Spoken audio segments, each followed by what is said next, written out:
बिस्मिल्लाहिर्रहमानिर्रहीम। अस्सलाम वालेकुम। पुर्तगाल D7 वीज़ा, इस वीज़ा के लिए आप तमाम लोग एलिजिबल हैं। इसमें कोई एज की रिक्वायरमेंट नहीं है, कोई एज लिमिट नहीं है फ्रेंड्स। किसी भी एज ग्रुप के लोग इस वीज़ा के लिए अप्लाई कर सकते हैं।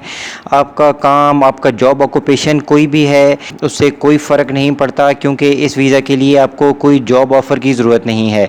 आपने कोई जॉब एप्लीकेशंस नहीं भेजनी पुर्तगाल में, एम्प्लॉयर्स को कोई ऑनलाइन जॉब सर्च नहीं करनी, आपको इसमें जॉब ऑफ़र लेटर की ज़रूरत नहीं होती, कोई आइल्स या लैंग्वेज की भी रिक्वायरमेंट नहीं है, कोई इंग्लिश का टेस्ट पास नहीं करना, कोई स्पेसिफ़िक एजुकेशन या डिग्री की भी एज सच कोई रिक्वायरमेंट नहीं है पुर्तगाल D7 वीज़ा के लिए। ये D7 वीज़ा आप पुर्तगाल का वर्क वीज़ा समझ सकते हैं या इसको रेजिडेंस वीज़ा भी कहा जा सकता है, क्योंकि एंड ऑफ द डे आपको परमानेंट रेजिडेंसी मिलती है पुर्तगाल की इस वीज़ा के थ्रू।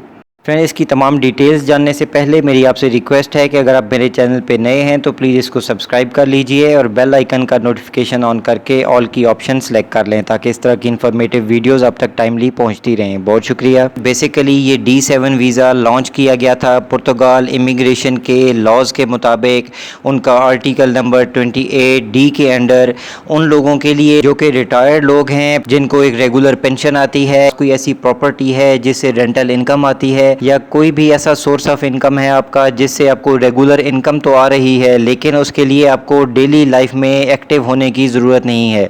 लेकिन टाइम गुजरने के साथ अब इसमें एक बहुत सी चेंजेस आ चुकी हैं। इसमें बहुत सी नई कैटेगरीज ऐड कर दी गई हैं, जिनमें से एक कैटेगरी है फ्रीलांसर्स की भी, यानी वो लोग जो ऑनलाइन काम करते हैं, ऑनलाइन अर्निंग करते हैं, वो दुनिया में कहीं पे भी हों वो अपना काम चला सकते हैं, उनकी अर्निंग चलती रहती है। तो आप अपनी कोई भी ऐसी फिक्स इनकम शो कर सकते हैं इस वीज़ा के लिए, जिसमें आप डेली लाइफ में बिजी नहीं होते। इस वीज़ा के लिए आप अपनी कंट्री से ही अप्लाई कर सकते हैं, डायरेक्ट एम्बेसी को कांटेक्ट कर सकते हैं। आपका तलक इंडिया, पाकिस्तान, बांग्लादेश, नेपाल, श्रीलंका या किसी भी कंट्री से है, आपने अपने ही मुल्क में इस वीज़ा के लिए अप्लाई करना होता है।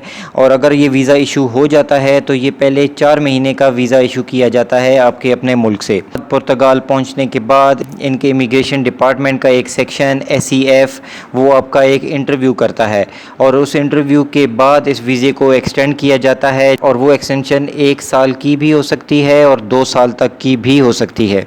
और अगर ये आपको 2 साल का मिलता है तो 2 साल बाद आप इसको फिर रिन्यू करेंगे। टोटल 5 साल के बाद आपको पुर्तगाल का PR मिल जाता है। लेकिन इस वीज़ा के जो एडवांटेजेस हैं फ्रेंड्स, उसमें सबसे पहला एडवांटेज तो ये है कि डे 1 से जब आप पुर्तगाल पहुंचते हैं तो आप लीगली पुर्तगाल में काम कर सकते हैं, कोई भी जॉब कर सकते हैं। ड्राइविंग लाइसेंस लेके कोई भी ड्राइविंग की जॉब कर सकते हैं, रेस्टोरेंट्स की जॉब्स हैं, कोई ऑफिस जॉब आपको मिल जाती है, किसी भी किस्म का ऑक्यूपेशन है आपका तो आप पुर्तगाल में रह के जॉब कर सकते हैं लीगली। और इसका दूसरा एडवांटेज ये है कि 10 साल के लिए आपको टैक्स फ्री इनकम की रिलैक्सेशन मिलती है, यानी आपने पहले 10 साल तक पुर्तगाल में कोई टैक्स पे नहीं करना। 10 साल पूरे होने से पहले ही आपको पुर्तगाल का पासपोर्ट भी मिल जाता है, आप पुर्तगाल के सिटीज़न बन सकते हैं। और इस वीज़ा का एक और एडवांटेज फ्रेंड्स ये है कि इसमें आप पूरी फैमिली के साथ मूव कर सकते हैं, आप अपने बीवी बच्चों को साथ ले जा सकते हैं, लेकिन बच्चों की एज लिमिट है इसमें 18 ईयर्स। अगर आपके बच्चों की एज 18 से ज़्यादा है तो फिर वो अनमैरिड होने चाहिए। मैरिड बच्चों को आप इसमें अपने साथ नहीं ले जा सकते। तो अनमैरिड बच्चे जो 18 प्लस हैं, अगर वो रेगुलर स्टडीज़ करते हैं और आप पे डिपेंडेंट हैं तो वो भी आपके साथ पुर्तगाल मूव हो सकते हैं।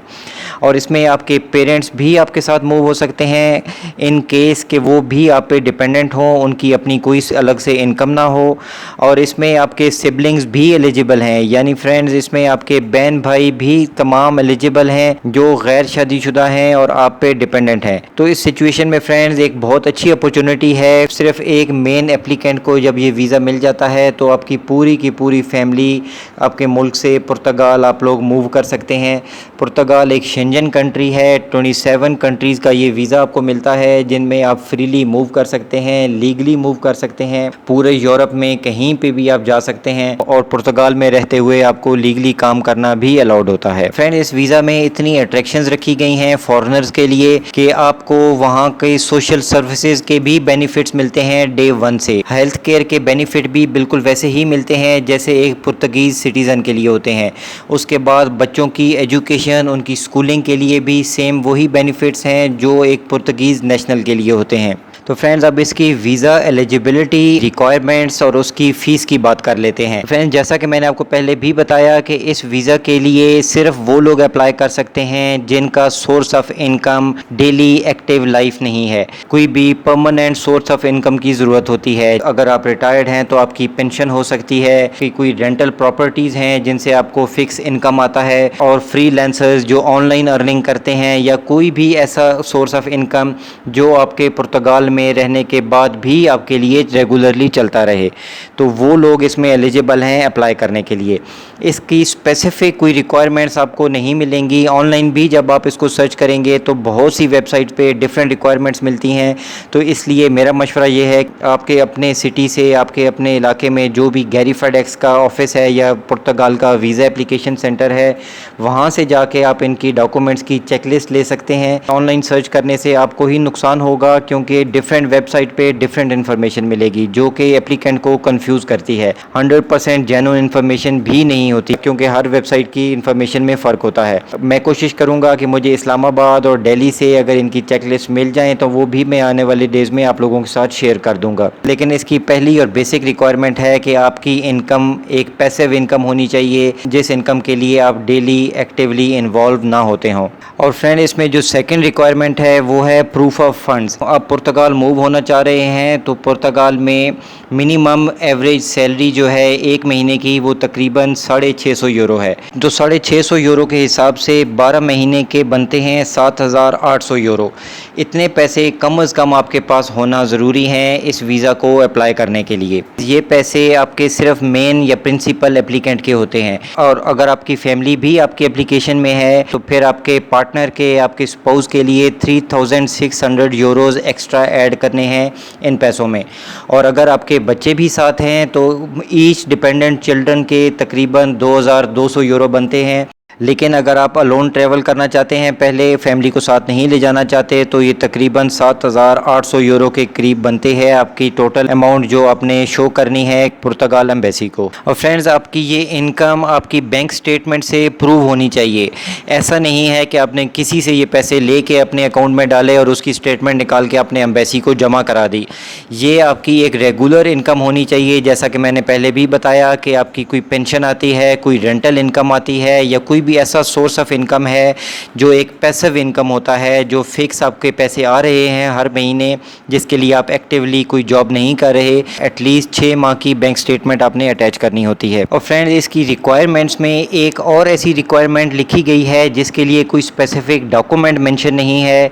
वो रिक्वायरमेंट है कि आपने कोई भी ऐसा एडिशनल डॉक्यूमेंट अटैच करना है अपनी एप्लीकेशन में जो आपको ठीक लगता है, जो आपको लगता है कि आपके केस को ज़्यादा मजबूत कर सकता है, आपकी फाइल को ज़्यादा स्ट्रॉन्ग बना सकता है, जिससे आपकी पैसिव इनकम का सोर्स प्रूव होता हो। और फ्रेंड्स इसकी नेक्स्ट रिक्वायरमेंट है आपका नेशनल टैक्स नंबर। ये आपके अपनी कंट्री का नहीं बल्कि पुर्तगाल का नेशनल टैक्स नंबर आपके पास होना ज़रूरी है। और ये नेशनल टैक्स नंबर आपको कैसे मिलेगा, इसके लिए आप ऑनलाइन एप्लीकेशन दे सकते हैं। बहुत से ऐसे लॉयर्स, ऐसी लॉ फर्म्स पुर्तगाल में काम करती हैं जो ऑनलाइन सर्विसेज देती हैं।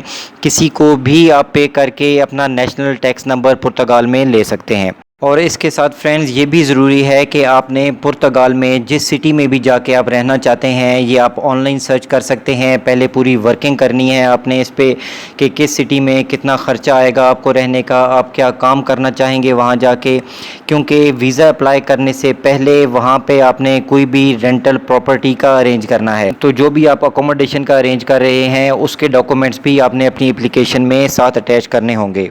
फ्रेंड्स अब लास्ट में आती है इसकी वीज़ा फ़ीस। तो इसकी वीज़ा फ़ीस पुर्तगीज़ एम्बेसी की तरफ से रखी गई है 90 यूरोज़।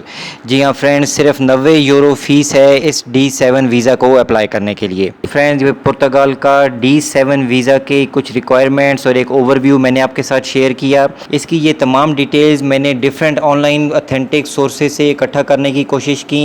इसमें एम्बेसी की तरफ से कोई नई रिक्वायरमेंट्स भी ऐड की जा सकती हैं, लेकिन अब तक की जो लेटेस्ट इन्फॉर्मेशन है उसके मुताबिक जो भी लेजिटिमेट इन्फॉर्मेशन मुझे मिली वो मैंने आज की वीडियो में आपके साथ शेयर कर दी। अगर आप इन फ्यूचर पुर्तगाल मूव होना चाहते हैं या इस वीज़ा से फ़ायदा उठाना चाहते हैं या इस वीज़ा को अप्लाई करना चाहते हैं तो प्लीज़ मुझे कमेंट करके ज़रूर बताइएगा। अगर आपको आज की वीडियो पसंद आई फ्रेंड्स, इन्फॉर्मेटिव लगी तो प्लीज़ कमेंट ज़रूर कीजिएगा। और फ्रेंड्स, अगर अभी तक आपने मेरा दूसरा चैनल ड्रीम ग्लोब सब्सक्राइब नहीं किया तो प्लीज़ उसको भी सब्सक्राइब कर लीजिए, क्योंकि कनाडा और यूरोप से रिलेटेड जॉब्स की इन्फॉर्मेशन आपको मेरे दूसरे चैनल ड्रीम ग्लोब पे ही मिलेगी। वीडियो देखने का फ्रेंड्स बहुत शुक्रिया। Thank you. अल्लाह हाफिज़।